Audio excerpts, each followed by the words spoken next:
오늘은 요나서 강의 두 번째 시간으로 하나님의 열심이라는 제목으로 함께 은혜를 받고자 합니다. 제가 한 가지 질문을 먼저 드리겠습니다. 여러분께서 성경을 읽으실 때 한 가지 주제만 발견해야 한다면 어떤 주제를 발견하기 원하십니까? 우리가 성경 읽을 때 가장 중심을 두고 발견해야 될 주제가 뭘까요? 그것은 하나님이 누구신가, 그것을 발견해야 합니다. 우리는 하나님께서 만드신 피조물의 그 광대함과 섬세함을 통해서 그 창조주의 어떤 속성 같은 것을 발견할 수도 있지만, 그래도 하나님이 누구신가를 가장 정확하게 발견할 수 있는 길은 성경 말씀을 통해서입니다. 오늘 본문을 통해서도 하나님이 누구신가를 우리가 정확하게 알 수가 있습니다. 크게 세 가지로 본문을 중심으로 말씀을 드리겠습니다. 첫 번째, 하나님은 보내시는데 열심히 계십니다. 우리 한번 1절과 2절 말씀을 함께 읽어보시겠습니다. 시작. 여호와의 말씀이 두 번째로 요나에게 임하니라. 이르시되 일어나 저 큰 성읍 니느웨로 가서 내가 네게 명한 바를 그들에게 선포하라 하신지라. 하나님께서는 요나에게 두 번째 기회를 주시면서 다시 그를 니느웨로 지금 보내고 계십니다. 우리가 방금 읽은 3장 2절, 일어나 저 큰 성읍 니느웨를 가서 내가 네게 명한 바를 그들에게 선포하라 하신지라. 이 말씀은 요나서 1장 2절에 하나님께서 처음에 요나를 니느웨를 보냈을 때 그 말씀과 똑같은 말씀입니다. 특별히 동사가 3개 나오는데, 일어나, 가서, 선포하라. 영어로는 arise, go, call out against it. 똑같은 동사가 지금 사용되고 있는 것입니다. 하나님께서는 사람을 선교지로 보내시는데 열심히 있습니다. 우리가 복음을 듣고 예수님을 믿을 수 있게 된 이유도 하나님께서 누군가를 우리에게 보내어 주셨기 때문에 가능한 것입니다. 그 사람은 우리의 부모님일 수도 있고, 학창시절에 우리의 친구분일 수도 있고, 우리의 교사나 우리의 자녀일 수도 있습니다. 그리고 학교 다닐 때 교목이나 교회의 목사님일 수도 있습니다. 그 사람이 누구든 상관없이 그 사람은 하나님께서 우리의 구원을 위하여 보내주신 사람이라는 것입니다. 하나님께서는 지금도 사람을 보내십니다. 만약 우리 마음에 어떤 사람에게 예수님을 소개해야겠다는 그런 마음의 소원이 있으면 하나님께서는 우리를 그 사람에게 보내신다는 것을 기억하시고 그 음성에 순종하시기를 바랍니다. 둘째로, 하나님은 준비하시는데 열심히 분이십니다. 우리 한번 3절부터 6절 말씀을 한번 천천히 한번 읽어보겠습니다. 시작. 요나가 여호와의 말씀대로 일어나서 니느웨로 가니라. 니느웨는 사흘 동안 걸을 만큼 하나님 앞에 큰 성읍이더라. 요나가 그 성읍에 들어가서 하루 동안 다니며 외쳐 이르되 40일이 지나면 니느웨가 무너지리라 하였더니, 니느웨 사람들이 하나님을 믿고 금식을 선포하고 높고 낮은 자를 막론하고 굵은 베옷을 입은지라. 이 일이 니느웨 왕에게 들림에 왕이 보좌에 서 일어나 왕복을 벗고 굵은 베옷을 입고 제 위에 앉으니라. 지금 요나의 눈앞에 도저히 요나가 믿을 수 없는 일이 지금 벌어지고 있는 것입니다. 당시 니느웨 성읍은 메소포타미아 지역의 아수르 제국에서 최고의 수도였습니다. 그 성읍은 워낙 커가지고 사흘 길을 한 바퀴 돌아야지만 그 성읍을 한번 돌 수 있는 만큼 아주 큰 성읍이었습니다. 고고학자들의 발굴에 의하면 니느웨 성의 성벽 높이는 30m, 즉 98피트 정도 되는 높이였다고 합니다. 그리고 그 성벽이 워낙 두꺼워가지고 4대의 전차가 나란히 지나갈 수 있는 그 정도로 성벽이 두꺼웠다고 합니다. 그리고 이 성벽으로 둘러싸이는 니느웨 성읍은 우리가 잘 아는 여리고 성읍의 250배에 달하는 그런 엄청난 면적이 이 성읍으로 둘러싸였던 것입니다. 요나는 아마 이 니느웨 성읍에 도착하자마자 그 성의 크기에 압도되었을 것입니다. 왜냐하면 요나의 고향이 어디냐면 스불론 지파가 살던 가드 헤벨이라는 것입니다.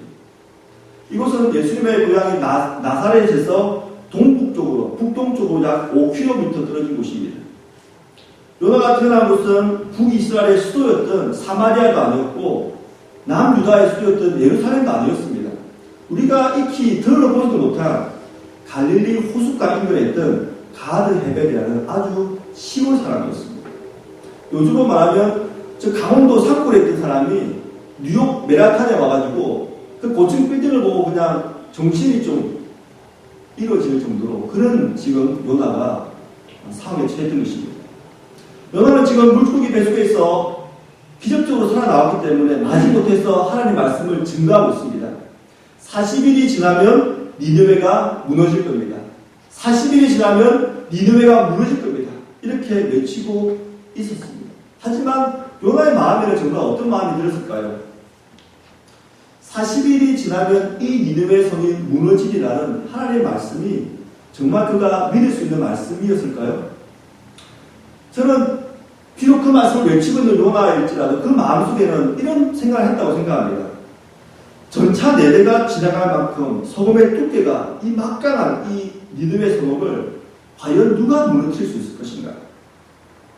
지금 메소포타미아 지역에서 아수르보다 더 강한 제국이 전혀 없는데 어떻게 이 성읍을 무너뜨릴 수 있을 것인가? 괜히 쓸데없는 말 하다가 내가 이 사람들에게 돌려받아 주는 것이 아닐까? 분명히 그런 생각을 했을 거라고 생각합니다. 그런데 이게 웬일입니까? 마지못해 하나님의 심판을 외친 지 하루같이 지나지 않아서 성읍 사람들이 뭉성뭉성되기 시작합니다. 그리고 사람들이 요나가 외친 그 심판의 메시지를 믿기 시작합니다. 스스로 금식을 선포하고 지위가 높은 자나 낮은 자나 모두 굵은 베옷을 입고 회개하기 시작한 것입니다. 아니 이게 어찌된 일입니까?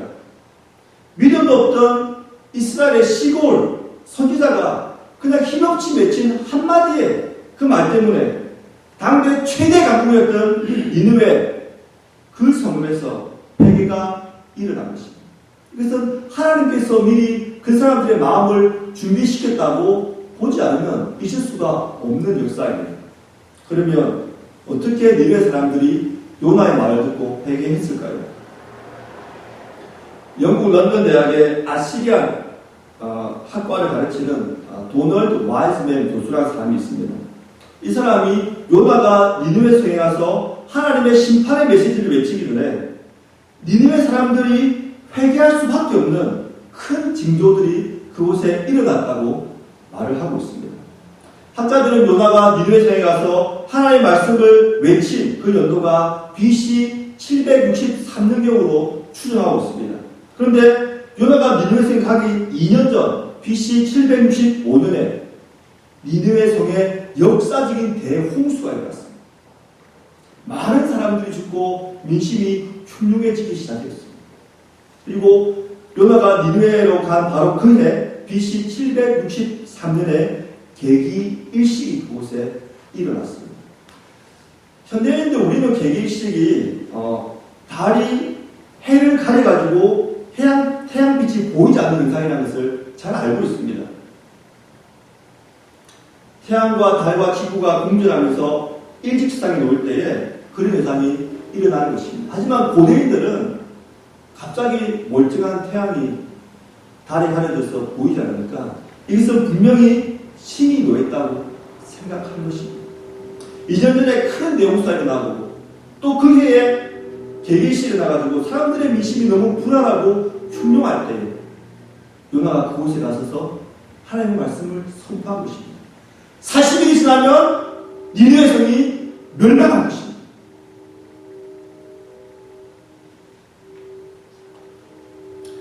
이런 상황이 되자 하나님의 사자라고 외치는 이 요나의 말을 믿지 않을 수가 없는 상황이 된 것입니다. 여호와 하나님께서 미리 준비해 주신 것입니다. 그래서 그 사람들이 회개했고 요나의 말이 먹혔던 것입니다. 우리는 이것을 여호와 이레라는 말을 합니다. 하나님께서 미리 준비해 주셨다. 하나님께서 미리 공부해 주셨다. 이게 바로 여호와 이레죠. 도저히 회개할 것 같지 않은 사람들이 하나님의 준비하심으로 회개에 이를 것입니다. 우리는 오늘 본문을 통하여 하나님께서 일하시는 원리를 좀 발견할 수가 있습니다. 요나는 아수르의 수도 니느웨 사람들을 변화시킬 만큼 믿음이 좋은 사람도 아니었고 화술이 좋은 사람도 아니었습니다. 그런 단지 하나님의 말씀에 순종했을 뿐입니다. 하지만 하나님께서는 그 자그마한 순종을 통하여 역사를 일으키신 것입니다. 하나님께서는 강한 자를 통하여 역사하지도 않고 약한 자를 통해서도 역사하지 않고 오직 순종하는 사람을 통하여 역사한다는 소리가 알 수 있습니다. 영어로 이런 표현이 있습니다. Availability first, ability second. 발음이 좀 안 좋다. 힘들지. Availability first, ability second. Availability란 말은 유용함입니다. 유용함. 그리고 ability란 말은 유능함이지. 그러니까 유용함이 먼저고 유능함이 둘째라는 것입니다. 하나님께서 원하시는 사람은 하나님의 말씀에 순종하는 사람이라는 것입니다. 그리고 하나님의 말씀에 이렇게 순종하는 사람을 통하여 하나님께서는 여호와 일의 복을 주신다는 것입니다. 우리가 잘 알듯이 여호와 일이라는 말은 성경에 처음 나왔을 때가 아브라함이 하나님께 순종하여 그의 아들 이삭을 드릴 때 여호와 일이라는 말이 나왔습니다. 우리는 이 사건을 통하여 하나님이 기뻐하시는 참된 순종이 뭘까를 우리가 알 수 있습니다. 제가 창세기 22장 1절로 4절 이 여호와 일의 배경이 되는 말씀을 읽어드리겠습니다.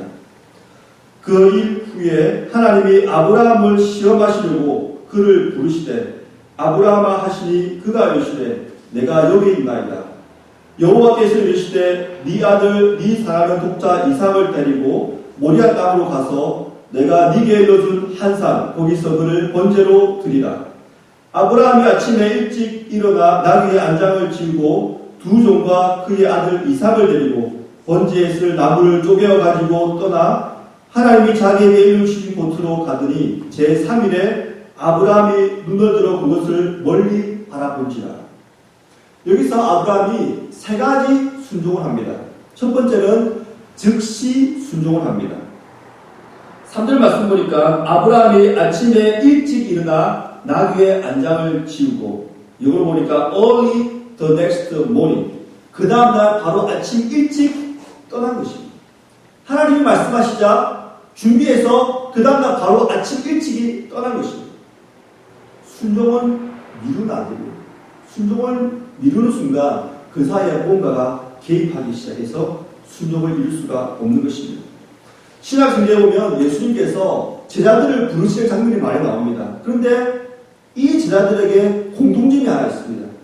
바로 즉시 순종했다는 것입니다. 마태복음 4장 18절입니다. 갈릴리 해변에 다니시다가 두 형제 곧 베드로가 하는 시몬과 그의 형제 안드레가 바다에 그물 던지는 것을 보시니 그들은 어부라. 말씀하시되 나를 따라오라. 내가 너희를 사람을 나는 어부가 되게 하리라 하시니 그들이 곧 그물을 버리고 예수를 따르니라. 여기서 곧은 영어로 at once, 즉시 예수님을 따랐다는 말입니다. 마태복음 4장 21절에도 같은 말씀입니다. 거기서 더 가시다가 다른 두 형제, 곧 세베대의 아들 야고보와 그의 형제 요한이 그의 아버지 세베대와 함께 배에서 그물 줍는 것을 보시고 부르시니 그들이 곧 배와 아버지를 버려두고 예수를 따릅니다. 여기서 곧은 immediately, 즉시 예수님을 따랐다는 것입니다. 예수님의 제자의 제1조건은 그들의 능력이 아니었습니다. 예수님의 말씀에 즉시 순종하는 그들의 태도가 예수님께서 원하시던 제1조건이었습니다. 하나님께서는 지금도 즉시 순종하는 사람을 찾고 계십니다. 두 번째 아브라함이 보인 순종은 끝까지 행한 순종이었습니다. 제가 조금 전에 읽어드렸던 창세기 22장 3절로 4절을 다시 한번 읽어드리겠습니다.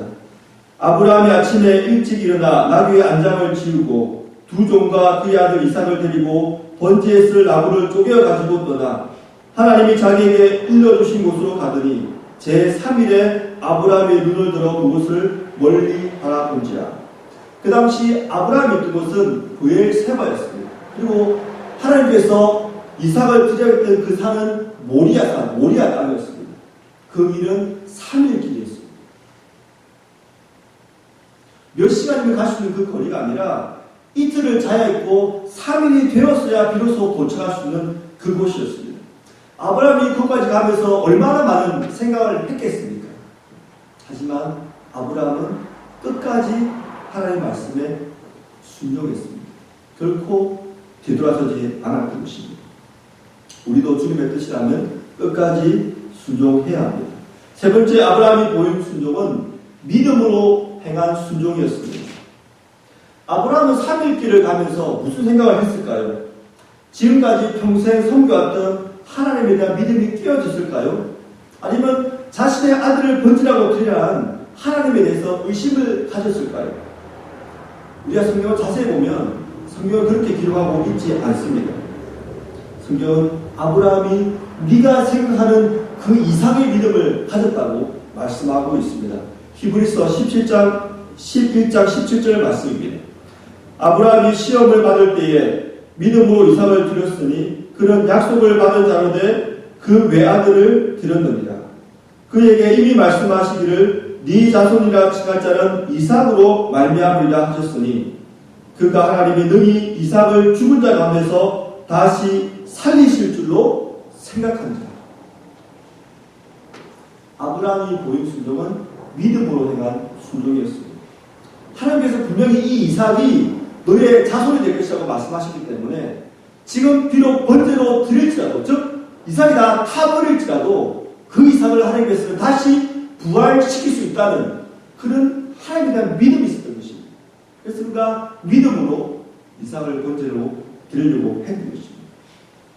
지금까지 우리는 이 말씀을 통하여 아브라함이 어떤 순종했는지를 살펴보았습니다. 즉시 끝까지 믿음으로 순종을 했습니다.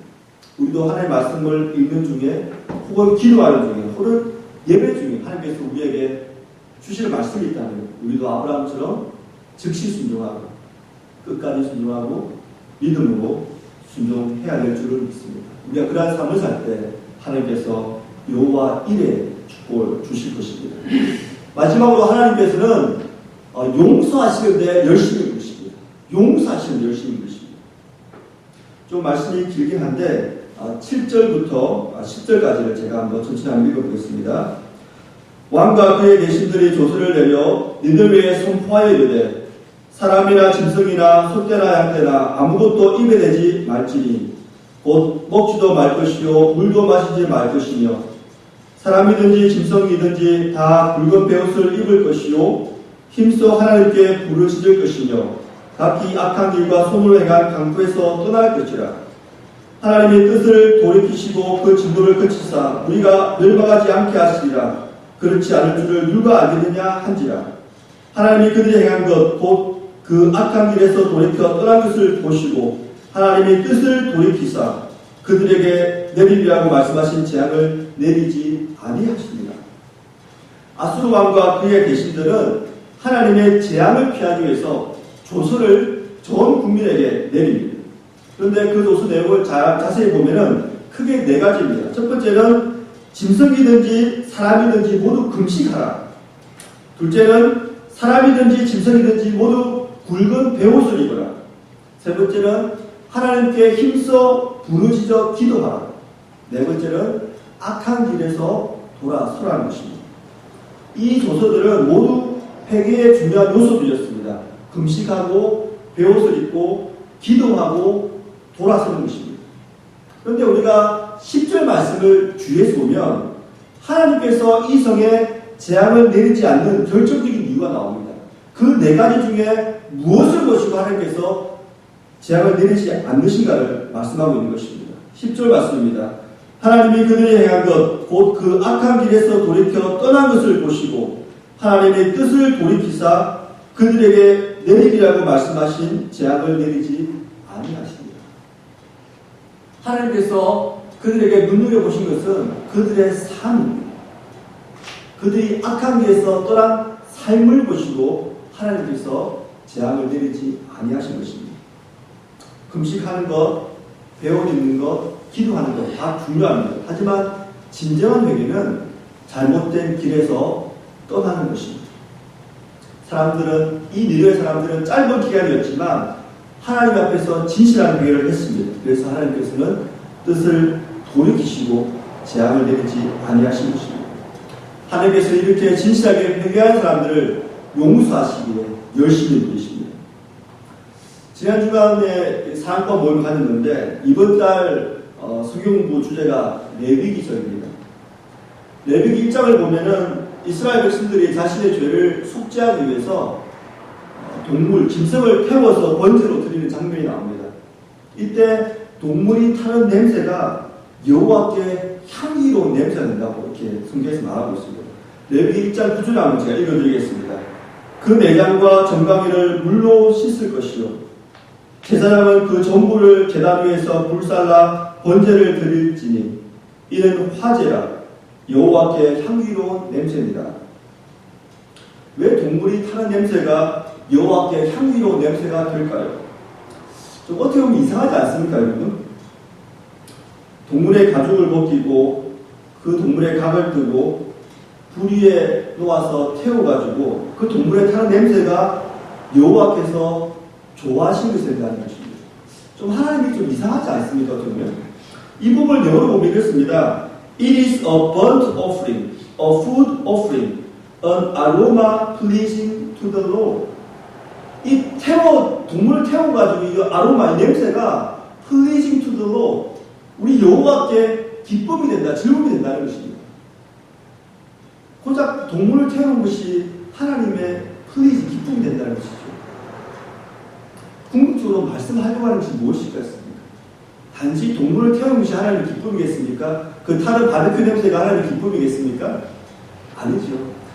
궁극적으로 말씀하시는 것은 그 동물을 태움을 통해서 하나님께서 사랑하시는 그의 백성들을 용서할 수 있기 때문에 내가 이들의 죄를 용서하고 싶은데 이 제사를 통하여 용서할 수 있으니까 하나님께서 그것이 바로 하나님에게 기쁨이 된다는 것입니다. 우리도 마찬가지 아닙니까? 자녀를 키우면서 자녀가 분명히 잘못했는데 자꾸 자기 잘못 아니다고 때를 쓰는 자녀 용서해 줄 수가 없잖아요. 하지만 조금이라도 자기가 뉘우치고 베개에서 잘못했다 그러면 우리가 얼마나 그게 큰 기쁨입니까? 마지막으로 한 말씀만 더 드리고 말씀을 맺겠습니다. 서두에서 말씀드렸던 대로 우리가 성경을 통하여 궁극적으로 깨달아야 될 것은 하나님이 누구신가 하는 것입니다. 하나님이 누구신가를 우리가 올바로 알 때 우리가 하나님을 올바로 섬길 수 있고 하나님과 올바른 관계를 맺을 수가 있기 때문입니다. 다음 주까지 요나스를 강의하고 4월 마지막 주부터는 사사기를 제가 강의할 예정입니다. 교회를 처음 개척하면서 제가 가장 강의하고 싶었던 것은 사실은 사도행전인데 조금 미루고 있습니다. 그래서 제가 사사기를 강의 좀 하고 좀 구약을 좀 언급하고 이제 사도행전을 들어갈 텐데 사사기와 사도행전이 굉장히 공통점이 많습니다. 사사기와 사도행전은 다 회개와 갱신의 장인데 사사기는 오늘부터 시작해서 잘 나갔다가 끝에 삼손으로 넘어오면서 정말 이스라엘 영적 상태가 더욱더 악해지는 그렇게 나아가고 사도행전은 조그맣게 시작했다가 계속 성기가 확장되는 정반대의 현상이 이렇게 일어나고 있습니다. 제가 사사기를 강의를 이제 준비하면서 제가 미리 요즘에 사사기를 공부하고 있는데 사사기를 읽으면서 제가 참 마음이 아팠던 장면이 하나 있었습니다. 그것은 입다라는 사사의 부분에 왔을 때 입다. 굉장히 마음이 아팠습니다. 이 입다는 길르앗이 기생에게서 낳은 아들입니다. 길르앗은 지명 이름이기도 하고 사람 이름이기도 합니다. 이 입다는 길르앗의 본체의 아들로부터 쫓겨나게 됩니다. 왜냐하면 기생의 아들이기 때문에. 그리고 이 쫓겨난 이 입다가 변두리에는 건달들과 어울려가지고 좀 어느 정도 세력을 갖추고 그가 그 건달들의 우두머리가 됩니다. 그런데 어느 날 암몬 자손들이 이 길르앗 지방을 침범하죠. 이 길르앗 사람들이 이 암몬 자손과 대항해 싸우려고 하는데 계속 집니다. 세력이 없습니다. 그래서 할 수 없이 이 길르앗에 있는 장로들이 입다를 찾아가서 입다에게 도움을 청합니다. 왜냐하면 입다는 그래도 건달이었지만 그래도 어느 정도 힘을 쓸 수 있는 사람들을 그가 거느리고 있었기 때문입니다. 그런데 문제는 입다가 전투에 나가기 전에 하나님께 소원을 합니다. 그런데 이 소원은 하나님께서 요구하시지도 않은 소원이고 하나님께서 기뻐하시지도 않는 내용입니다. 제가 한번 읽어드리겠습니다. 사사기 11장 30절입니다.